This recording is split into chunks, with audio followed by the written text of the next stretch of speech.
Afternoon. Excited to go to Missouri, place we haven't been able to win, I guess, in the history. Haven't been able to win it. Not a long history, but we haven't been able to win up there. Playing for the battle line. They certainly have, a really good team, 23rd in the country, well coached, schematics. Are very good. They run the stretch, the inside zone. They run a little bit more inside zone this year, running it really well. Got a really good offensive line coach. Brady Cook makes them go, obviously, and you know, um Luther Burden and Theo. They're really. I don't know if Theo gets enough credit because he's a outstanding wide receiver with Cooper. They're good on the O line, D line wise. They're very talented. You got some good pass rushers. Linebackers can run, good in the secondary, good on special teams. They've got a fine football team and well coached. And but we're looking forward to going up there. It's a little different, playing them on Saturday instead of playing them on Friday. But trophy game, and we're excited to get up there.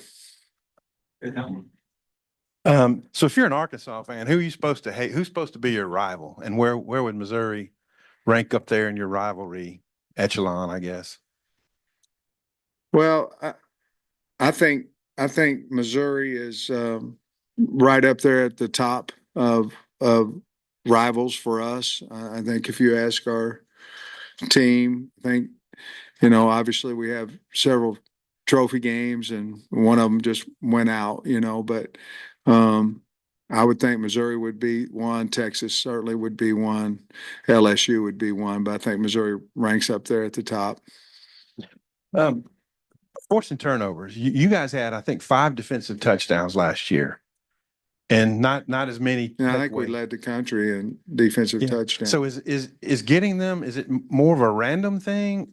But because this same defensive coordinator, a lot of the same players, is it random or is there some skill to getting them? Well, I think obviously you're trying to rip the ball out. You're trying to intercept them and take them back. We just haven't had a lot. We haven't had a lot of takeaways this year. If they do, a lot of times they come in spurts in one game. We haven't been consistent with that, and those are certainly things we're working on.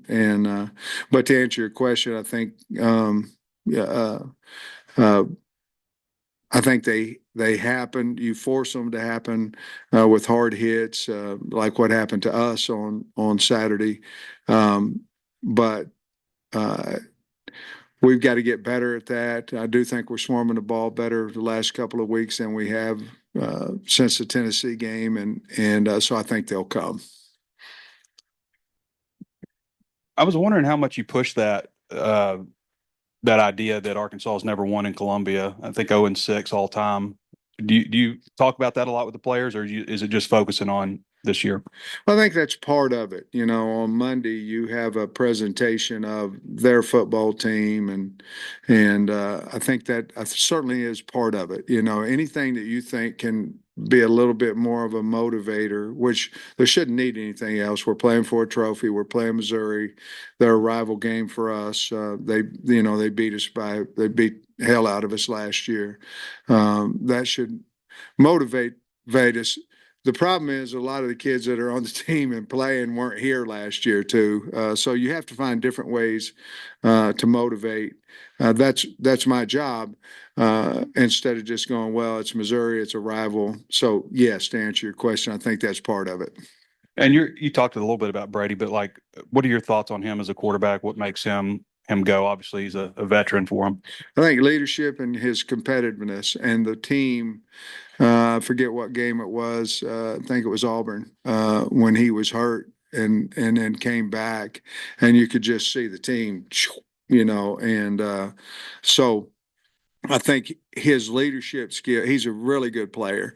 But I think what he brings to the team with his legs, his arm, and his leadership is what, he's won a lot of games as a starting quarterback at Missouri. So certainly having him back for Missouri puts a lot more on his ability to run. We have to watch that, and of course he throws the deep ball and play action about as good as anybody. Before the season, you and Coach Petrino talked a lot about how it seemed like Talon just needed to improve a lot in technique and fundamentals and getting over the top more. Do you feel like he's done that now that we're, in the last week of the season? I do. I think Talon is improving and doing a good job for us. And there's every quarterback in the country is going to miss a wide open throw every now and then. But I think he's improving on us, and I'm glad he's our quarterback. We've talked a lot about protection with him this year. Just how much of, when he has had struggles, how much of that is protection? And then when he's done well, how much of it has been overcoming protection issues? Well, he can make plays. I mean, getting outside the pocket. I think the Auburn game comes to my mind. When he's running to the left and threw it 65 or so to Satana. And he can, he's valuable with his feet once he gets out there. But I think any quarterback in the country, if he's protected well, even Saturday, I think Talon got a little jittery back there on a 3-man rush. He didn't need to. But those are things I think as he continues to play, he'll get better at. But to answer your question, I think I don't think there's any quarterback can play well under duress all the time, including NFL quarterbacks. So I think he's handled it pretty well. I think Nico might have shared on social media that he had surgery. Can you just provide an update on Nico Davier? Yeah, he's got a cartilage, and we don't know if it's, they can never tell you whether it's repairable or whether they trim it. Obviously, as New Wave, they're repairing more cartilages than what they used to. Obviously, if they're able to do that. So we won't really know. He's going to have his surgery this afternoon, and we really won't know whether it's a trim, which could get him back for the bowl game, or it's a repair, which is about a 5-month full recovery. It seems like you guys are getting some really good play from the linebacker group. I'm just wondering, how vital is that too? You only play 2 at a time in that 3-2-6. How big have those guys been in your ability to play that formation? Yeah, huge, and it's all of them. Obviously we haven't had Switzer, but he'll be back this week. But with Dix and Sorey and Spence, and of course young Shaw now, those are guys that I think a lot of people would like to have. We're happy that we have them. They're playing better. The one that really sticks out is Spence. I think Spence is really he's proven to be a good pass rusher. Got a couple sacks the last 2 games. But that room right there, when the portal opened last year and, the world was coming to an end, we went out and got us some pretty good players in there and kept, obviously recruited Shaw, but was able to keep Spence, and I like that room. We need to keep them all, all 4 of them. We need to get them back next year, and so we'll go to work on that pretty soon. Have they? I mean, like you guys were impressed with them in fall camp, but have they that group, that position, even exceeded your expectations? I think anytime you really don't know what you have, you've seen them play. Sorey had limited action over at Georgia, and Dix, obviously he played a little bit more. But when you really don't know, Switzer's same way. Are you going to move him from safety to linebacker? When you really don't know what you have, and you're just looking at them in the weight room and they're running in the off season, you get excited because their athletic ability. Are they physical? Can they learn? Are they going to make a lot of mistakes? Are they not? Are they leaders? Because that group has to be. They probably have exceeded what even I thought they would be. Staying on the defense, that 3-2-6, y'all used it quite a bit on Saturday. Was that because of low numbers at defensive end, or was it also just the schematics of Louisiana Tech, or kind of what went into that decision? Yeah, probably a little bit of combination. To be honest with you, the other thing is we can't let guys behind us, and so that was a thought in it as well. Can we get to the edge fast enough to help the 3 down linemen? We felt like they were going to try to run on the edge on us. Can we get there enough? Which, if you're in that formation, you don't want them to run up the middle. You want them to run on the edge. That we felt like that's where they would try to do the most damage to us. So that part of the schematics off of what they do was part of the reason as well. A bit of a random question, but I noticed the last couple of weeks that Kobe Branham has gotten in there Yeah. as y'all's sixth offensive lineman. Just what has he done to get on the field this year, late this year, and where do you envision him kind of fitting in on the offensive line moving forward? Well, first of all, for him to get out there as a freshman and in key situation, you're looking at goal line, basically what he's playing right now, is a huge compliment to him. I fully expect that he battles for a starting position in spring ball. I do. I think he's special. I think he's well coached in high school, but he's just a special kid, and I expect him to battle in there at one of those guard spots this spring. But to answer your question, it's just because of his performance in practice. You mentioned the two Missouri receivers. They've got a pair of running backs too that seem to be having a great Yeah. season. How important is it for them, their running game, to what they do overall? I think it's what they do. I mean, I think they're for years they've been a great stretch team, and they still are. And you can tell when times get hard for them, or they want to run the clock out, or whatever, they will run that stretch, and they're specific plays off of it. I've just noticed this year that they're a lot better inside zone team. I mean, they're able to do both, which makes them a little harder to prepare for. The kid from Noel, the guy from App State, hard running guy, fast. Again, can really read what he needs to read. Missouri is one of the teams, very few teams that cut. They cut on, and it's legal, and they cut on the backside of the play, which opens some holes back there. We're going to have to really work on that this week. But I think both those kids are hard running. They're Missouri type backs, like the guy they had last year, just super special. But they run hard like that, and they have good vision. Yeah, Sam, Jordan, you got in the ball a little bit. Jordan Anthony's obviously a track guy with some good speed. What do you thought about his season? Well, I think it would have escalated if he hadn't, had a foot injury. He's been hurt a little bit, Bob, but I like what he hasn't had the production in games that we'd like for it to. I think caught a pass down the middle against maybe Mississippi State for a touchdown, but I like him. It's difficult because he's a world. I mean, he's fast, and he's going to help our track team too. So when we recruited him, it was you can do track in the spring, help us in football when you can, so for him to get a lot of spring ball and all that with how successful he can be in track, and he likes track, it's been a little bit difficult. So we'll have to figure that out this spring. But I do like the ability that he's had to catch. I think he's grown in his catching, and so I like him. I think he's got a bright future here. You're going for your third SEC road win. I should have looked it up. I don't know. Arkansas has not done that very often because you've already won it at Mississippi State and at Auburn, and you gave Oklahoma State a tough game. Obviously, what do you think is the key to you guys playing pretty well on the road? And is that something you can kind of harp on with the guys this week?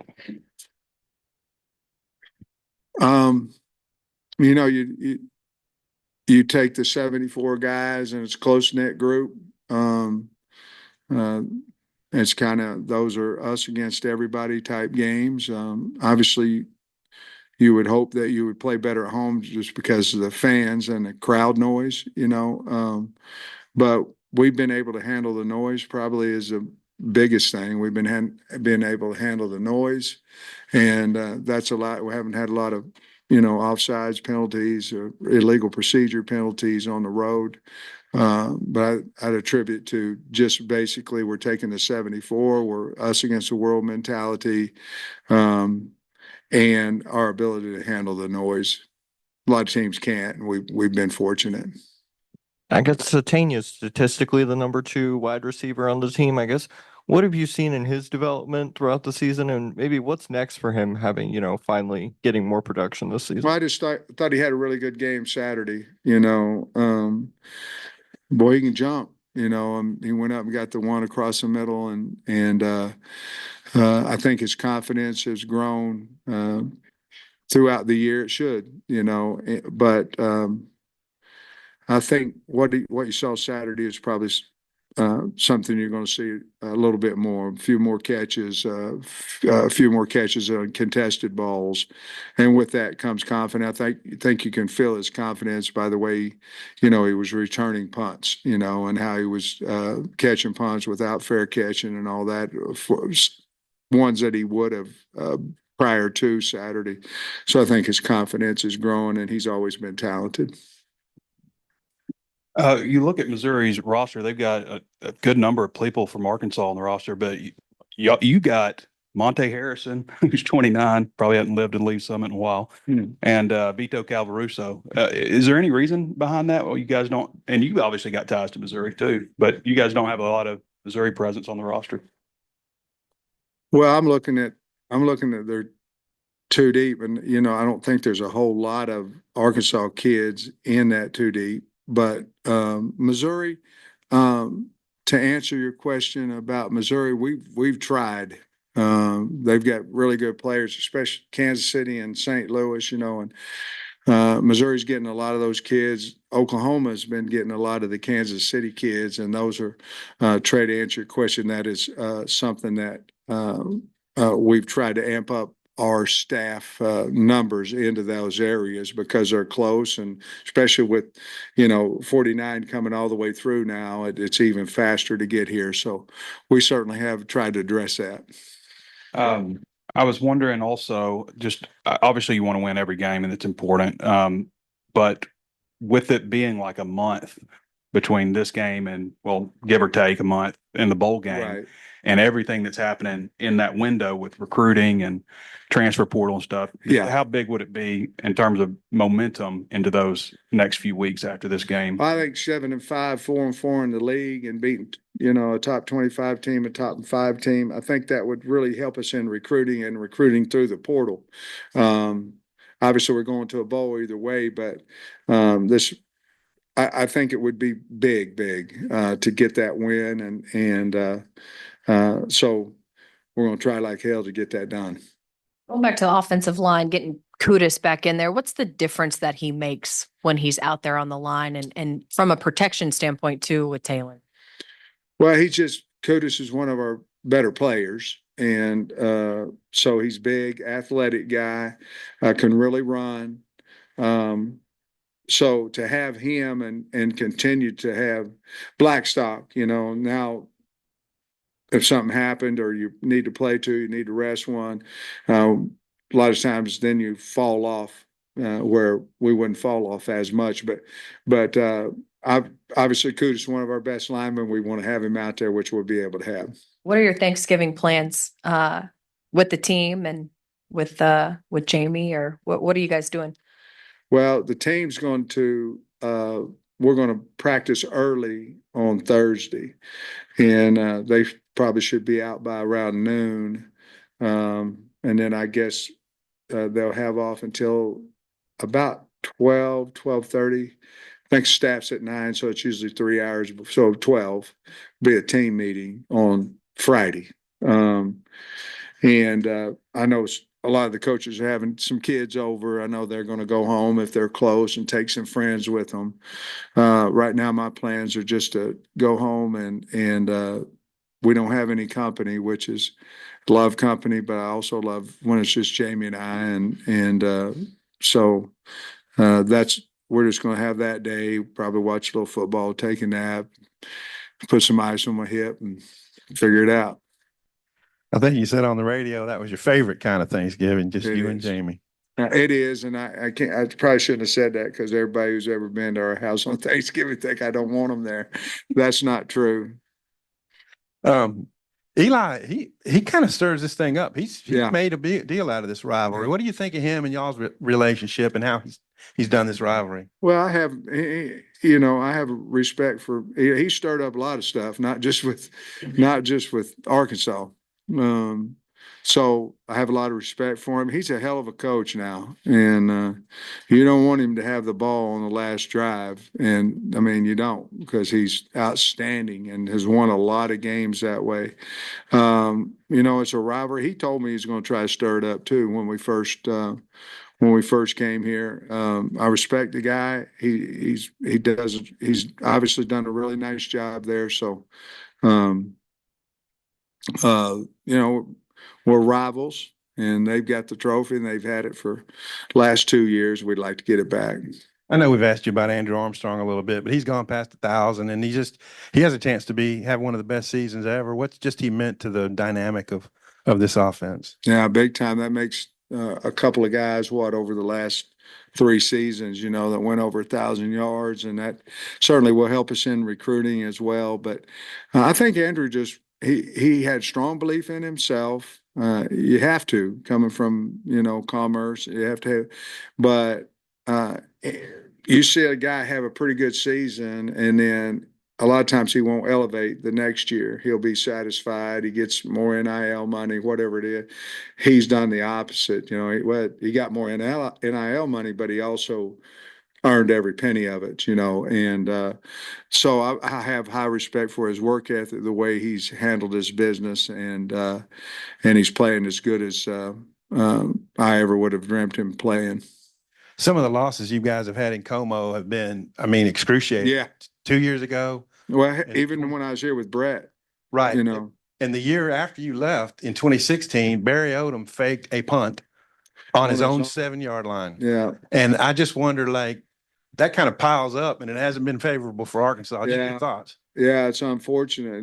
We played them obviously 4 years and won one of them out here, and so that makes us 1-3. So, the first year we were out there, I think I went for 2, and we messed around and made it, and then there's 30 or 40 seconds left, and they went down and kicked the field goal and beat us, and we've had some good games. Obviously, last year was not. It was for them, and so it's hard to win. You see other teams going in and playing at Missouri. I think they're undefeated at home this year, and it's a hard place to play. They've got really good fans, and just on the road a lot of times, just hard to go into an opponent and win. Even though we've lost some games here, but Tennessee, it was hard for them to come in here and win as well. It's just hard. You mentioned a lot of new players not here last year for the game against Missouri, but the coaching staff, especially on the defensive side of the ball, all here. Do you sense maybe a little extra motivation from those guys based off what happened in this matchup? We've motivated. I've done good I can motivating, and they're gonna get tired of me by the time the week's end. But we can't have that kind of performance again. But we have high respect because they're a really good team, physical team. But we got all the motivation we need. We just got to go up there and play well. Sam, one of the things I've heard coaches say throughout the years is that the biggest advantage to a bowl game is just getting those extra days of practice, extra weeks of practice to look at younger players. But with the transfer portal and college football becoming so transient, is that still the case as far as you wanting to look at younger players during the bowl practices, or do you want to kind of keep working your regular guys there? That's a good question, but the ones that stay, yes. So you're going to get the same benefit. The problem is that the guy that might be a 3, he might be a starter by the time bowl happens. But let's look at it. If you don't, of course, this is 4 out of 5, and we practiced all the way up until the plane ride my first year here, and to me, we're 1-3 in the SEC. We should have been. Well, we were invited, so we should have been. But so let's take those 15. So this is 4. So that's 60 practices. Now, I get what you're saying. You may not have the same guy here for those 60 practices. If you look at it and you have 30 before the season, that's 2 preseasons of practice. If a guy was here for 4 years or for 5 now, that he would have the advantage of the guys that aren't able to go. I'll say this. I felt like it really hurt us last year not to have those practices. I really did. Not only that, but I do think if you're not practicing, I think you lose more guys in the portal. They're home over the time, whomever gets to them, all that stuff. I don't think the portal will be quite as a big a deal for us because we have money. You know, we have not. You know, the first 2 years I was here, money wasn't an issue. It was scholarships and cost of attendance and all. We went from 4-20 to 9-4. Then NIL came in. We just didn't have the money that other folks had. We are now going to get back into that era, and maybe if it's even Steven, hopefully you'll see the team go back to what we did, what we were able to accomplish in our first 2 years. Following up on the money question, is it more important to have that money to go out and get new players, or is it more important to have that money to keep your own guys here? Talk to me about Wednesday or Thursday of next week. I'll let you know. But obviously you have a core group of guys that we have our record 6-5, so it's not what everybody wants and all that, including me. But we do have a good core group of players that we need to return. And so we've got to do that first. And then you look in your pool and you say, okay, how much I got? Well, I need this many, this position. I need this many, this position. I need, you know, and then you kind of look at it and you say, in the past, you know, if we got 100,000, somebody else got 300,000, we're done. We're out of it. I don't care what people say. You can't talk a guy because he likes you in a $200,000 transition. By the way, if any of you guys got $200,000 more, you be gone too. And so now we have it. So let's see what we can do with it. Yeah, Sam, I think I got this right from the notes that you guys had 55 newcomers. I know everybody's got a lot of newcomers, Yeah. but I think that was like tied for the FBC lead or something like that. You counting walk-ons too, or no, Bob? Okay, Kyle, it was Kyle's notes, but just how do you think that's obviously a lot of turnover? How do you think all that's worked with the returnees and the new guys and all that? It's hard, but everybody has to deal with it, you know. Not everybody. I mean, that number is probably higher than a lot and lower than some, but it's difficult because you're trying to get the right person in. You're not only trying to get the right athlete, the right position player, you're trying to get probably more important than any of it, you're trying to get the right person in because, you know, bad apple can affect your work area. It can affect ours. So you're looking for people, obviously talented people, but you got to get the right people that'll fit the culture, are willing to work. What makes Columbia, I think Trey asked this earlier, but what makes Columbia such a difficult place to play? I wish I knew that. We'd have a couple more wins, you know. I think Eli's done a great job of cultivating the fans. It's when we play them, it's usually cold, which they're probably a little bit more used to that than we are. I don't know exactly. You know, we've been playing on Friday. Maybe they did a better job of preparing their team than we have. But it's always been up there. It seems to me like it's been a close game, and something happened like 2 years ago. We went up there and I kicked a field goal to put it within a 1-score game, and we never got the ball back. You know, and hindsight, you probably should have went for it. You know, from the 5 or whatever it was at the time, and so. They're always close games, and we just got to figure out a way to win it. One more, just Freddie Cook. What's the difficult kind of nature of containing a guy like that? Athletic, can throw, knows the offense probably as good as his coach does.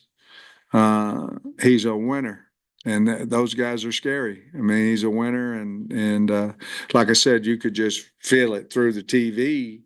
When he came back for the Auburn game, made it certainly a big difference in that game. I was wondering with the revenue sharing also, but just as far as the NIL side of things go, do you think you'll have more in that regard too? I don't, but I think we can combine it. In other words, I think we can go a year contract over where we're at NIL with where we're going to be revenue sharing, combine it for a year's time, possibly pay the kids like the NFL does, something percentile, OTAs, weightlifting bonus, all that. Not that we would do it. I'm saying like the NFL does it, and then pay them more during the season. The totality of the money would be the same. And so we would do that, to be honest with you, Trey, whether revenue sharing was in January or whether it was in July, simply because the portal opens in April, and I don't think we want to pay equal increments all the way up to April, and then somebody goes in the portal. I think you want to entice them to come back with more money during the season. You guys would have more money, everybody else would too. Do you think that would, and you kind of mentioned that, maybe you wouldn't have lost some of the guys you lost last year if you'd had more money. Do you think that'll impact the volume of talent in the portal with other teams being able to maybe keep guys that they might have lost? Yeah, otherwise? I feel really sorry for non-Power 4 teams or some of the Power 4 teams that well, mostly not, or other conference Power 4 teams that have really good players and not be able to afford to keep them. And I don't want to say this, Trey, like every kid's out there looking for the almighty dollar. That's not the case.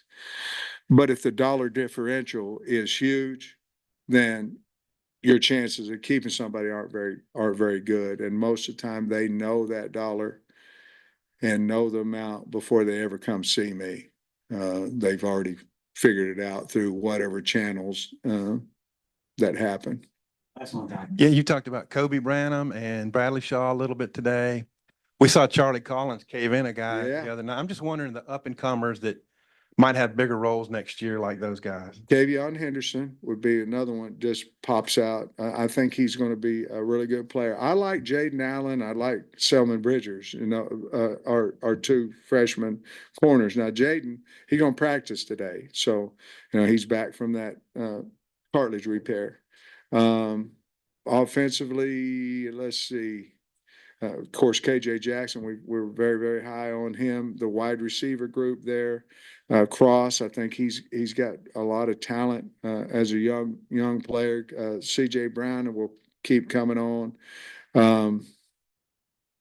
Trying to think off the top of my head. Braylon would probably maybe. Oh, Braylon, I'm sorry. Braylon would certainly be a guy that we want to build the future around. So, yeah.